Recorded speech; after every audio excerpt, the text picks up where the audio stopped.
नमस्कार, public news देख रहे हैं आप। प्रधानमंत्री नरेंद्र मोदी को सोनिया गांधी ने मौत का सौदागर कहा था। राहुल गांधी उन्हें चौकीदार चोर से वोट चोर तक कहते हैं।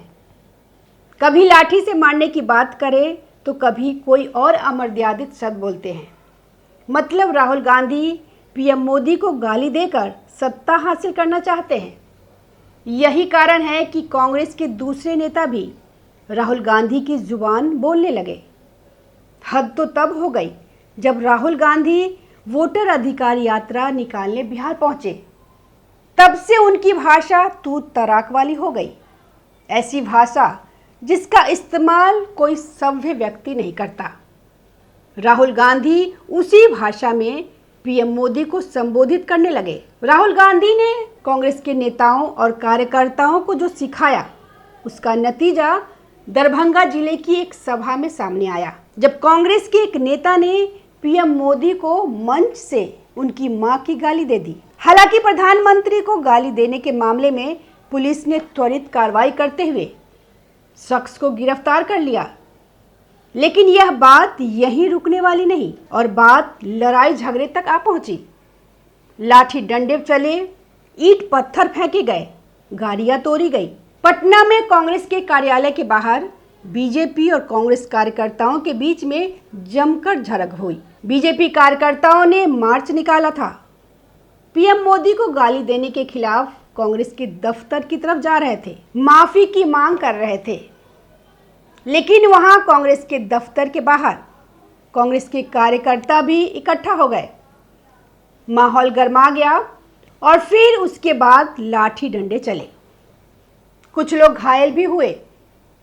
बीजेपी का कहना है कि जब हम कांग्रेस के दफ्तर के बाहर पहुंचे तो कांग्रेसियों ने ईंट पत्थर फेंकना शुरू कर दिया, जिसके बाद हमें भी जवाब देना पड़ा।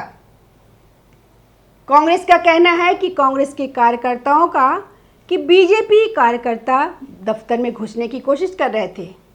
लेकिन जो भी हो, आज मामला बहुत बढ़ चुका है। कल तक सिर्फ इस मामले में एफआईआर हुई थी, जब दरभंगा में वोट अधिकार यात्रा वहां पर पहुंची थी।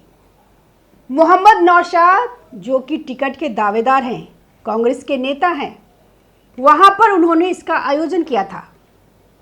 जब वहां से यात्रा राहुल गांधी ये लोग निकल गए तो मंच पे जो लोग मौजूद थे और वोट नारेबाजी चल रही थी, तब वहां पर पीएम मोदी को मां की गाली दी गई। मोहम्मद नौशाद वहां थे या नहीं यह स्पष्ट नहीं हुआ है और जिसने गाली दी थी वह भी पकड़ लिया गया है। मोहम्मद रिजवी उर्फ राजा उसका नाम है और उसको अभी गिरफ्तार कर लिया गया है। बीजेपी के नेता लगातार कह रहे थे कि इसके लिए माफ़ी मांगे, कार्रवाई करे कांग्रेस। यहाँ डिप्टी सीएम विजय सिन्हा ने भी कहा था कि कांग्रेस को राहुल गांधी को ये समझना चाहिए थी कि उनकी माँ इस वक्त दुनिया में नहीं है, स्वर्गीय है उनकी माँ। उनको भी घसीट लिया गया और ऐसे अपशब्दों का, गालियों का इस्तेमाल किया गया है। तो आपको पार्टी की तरफ से कोई तो बयान देना चाहिए। लेकिन तब कांग्रेस ने इस पर कुछ नहीं कहा, जिसके बाद से यह साफ था कि मामला आगे बढ़ेगा। इस मामले में शिकायत तो दर्ज कराई गई, एफआईआर दर्ज कराई गई थी, लेकिन फिर बीजेपी कार्यकर्ता भी सड़क पर उतरे और कांग्रेस के दफ्तर की तरफ मार्च निकाल रहे थे और उसी में ये झगड़ा हुआ। लाठियां चली, ईंट पत्थर बरसे। इसी में कई लोग घायल भी हुए हैं। काफ़ी देर तक ये हंगामा चला। फिर पुलिस भी पहुंची। वहां पर दोनों पक्षों को अलग अलग किया गया। जांच की जा रही है कि झगड़ा शुरू कैसे हुआ आखिर, और जिनको चोट लगी है उनका इलाज कराया जा रहा है। लेकिन मामला यहीं तक रुकने वाला नहीं है। यह बात तब तक नहीं रुकने वाली है जब तक इसके लिए कांग्रेस एक्शन ना ले, क्योंकि कांग्रेस ने ये छोटी मोटी बात नहीं की है। पीएम मोदी को गाली देना, देश के प्रधानमंत्री हैं वो। आप देश के प्रधानमंत्री की मां को गाली दे रहे हो और ऊपर से कहते हो कि वो तानाशाह है, देश में बुरा हाल कर रखा है, हमें बोलने की आज़ादी नहीं है। आपको तो गाली देने की आज़ादी भी है। यहाँ के मंच से गाली दी जा रही है। कोई जिम्मेदारी बनती है कि नहीं बनती है? यह बात राहुल गांधी के सामने उठती है। यह गाली ऐसे नहीं है कि किसी भी नेता ने ऐसे ही मीडिया के सामने या कहीं अपने सोशल मीडिया पर गाली दे दी है। यहाँ वोटर अधिकार यात्रा का मंच सजा था। आपकी यात्रा है, आपके नेता हैं, ये आपकी नैतिक जिम्मेदारी बनती है। राहुल गांधी भले ही वहाँ नहीं थे, लेकिन राहुल गांधी को इस मामले का पता तो चला है। लेकिन क्या राहुल गांधी ने एक बार भी हिदायत दी कि इस यात्रा में ऐसे अपशब्दों का इस्तेमाल बर्दाश्त नहीं किया जाएगा? उन्होंने ये भी नहीं कहा कि वो कार्रवाई नेता के खिलाफ करेंगे, चाहे वो कोई भी होगा। क्या कांग्रेस ने कोई एक प्रेस कॉन्फ्रेंस भी किया? सोशल मीडिया पर ऐसे तो पवन खेरा, सुप्रिया सिन्हा, रागिनी नायक आ जाते हैं बार बार वीडियो जारी करने के लिए। क्या उन्होंने भी कुछ बोला? नहीं। क्यों नहीं बोला? क्योंकि यह सब पीएम मोदी से नफरत में अंधे हो चुके हैं। देखिए, यह बात यहाँ तक ऐसे ही नहीं आई कि किसी नेता ने, किसी उनके पार्टी के कार्यकर्ता नेता ने गाली दे दी, जिसे पकड़ा गया है। दरभंगा का ही रहने वाला है मोहम्मद रिजवी, और वो ऐसा नहीं है कि मोहम्मद नौशाद की जान पहचान का नहीं है, इन्हीं के समर्थक कार्यकर्ता हैं। लेकिन बात यहाँ तक पहुँची कैसे? मंच पर आप नारा लगा रहे हैं, वोट चोर गद्दी छोर, फिर आप माँ की गाली देने लगते हैं। यह चोर शब्द भी ऐसा नहीं है कि चोर शब्द कोई बहुत अच्छा शब्द है क्या? बहुत सामान्य शब्द है। आप कैसे किसी को चोर बोल देंगे? आपने शिकायत नहीं कराई। पीएम मोदी के खिलाफ राहुल गांधी को कहा था कि शिकायत कराओ, आपने शिकायत नहीं कराई, आपने कोई सबूत नहीं दिए, लेकिन आप दूसरे को चोर बोल रहे हैं, बार बार चोर बोल रहे हैं। ये तो पीएम मोदी हैं, वो इनको घसीट नहीं रहे हैं कोर्ट में, वरना तो यह बोल नहीं पाते। बड़े नेता हैं तो बड़प्पन दिखाते हैं। ये इन लोगों के कैंपेन पर, वरना जिस तरह से ये लोग पीएम मोदी की तस्वीर लगाकर उन्हें वोट चोर बोल रहे हैं, उसके लिए इनके खिलाफ मानहानि का केस दर्ज हो सकता है। आप सामान्य तौर पर भी देखिए कि कोई किसी को क्या चोर बोल सकता है? जैसे इन्होंने बोला था, सारे मोदी चोर क्यों होते हैं। इन्हें कोर्ट में राहुल गांधी को माफ़ी मांगनी पड़ी थी। ये राहुल गांधी जो रोज़ चोर चोर चोर कह रहे हैं, और इस तरह की ये भी कोई कम आपत्तिजनक भाषा का इस्तेमाल नहीं करते हैं पीएम मोदी के लिए। मोदी डर गया, मोदी भाग गया, मोदी ऐसा है, मोदी वैसा है, इसी सब को लेकर ऐसे उनकी पार्टी के कार्यकर्ता सीख ले रहे हैं। जो नेता कहेगा, नीचे के नेता भी वही करते हैं और कहते हैं। और फिर ज़्यादा तब आगे बढ़ गई, जब राहुल गांधी गाली तो दे नहीं सकते, तो उनके कार्यकर्ता ही गाली दे रहे हैं। तो ऐसे में जिम्मेदारी बनती है।